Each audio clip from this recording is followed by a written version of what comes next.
Now for the next aspect of physical examination in obstetrics and gynecology, we'll get to look at assessment of reflexes.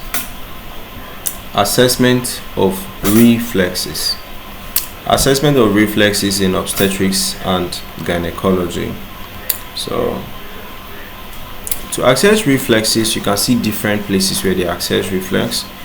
So we'll talk about the different types of reflexes: the biceps reflex, the triceps reflex, the patellar reflex, the ankle reflex or Achilles reflex, the Babinski response.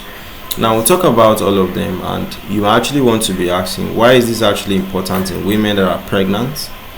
Alright, we'll talk about that. So accessing the reflexes in obstetrics and gynecology is a very important part. So you are trying to access the nervous system of the pregnant woman. Do you understand? So you're accessing the nervous system. You want to still confirm that everything is going on well. So if you test for the reflex, it helps you to see if the woman is developing complications in pregnancy. That's if the reflexes are abnormal.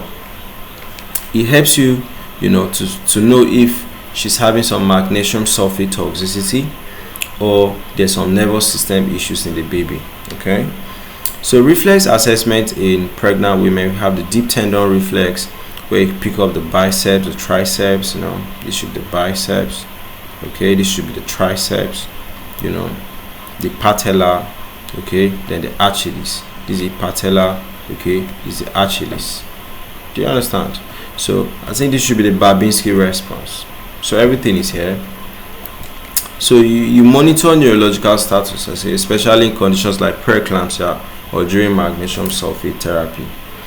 So Clonus testing is performed by dorsiflexing the foot, observing for rhythmic contractions. Alright. Then general obstetric examination, exam integration. So reflex testing is often part of a broader physical examination. It's not something you do in every woman. Alright. You do it only where you are suspecting that there's like some issues with the kid, with the nervous system. Then for babies, these are the different types of reflex you might actually want to elicit. So tonic neck reflex, grasp reflex, step reflex, crawl reflex. So primitive reflexes like Moro reflex, rooting reflex, grasp reflex, Babinski reflex, stepping reflex.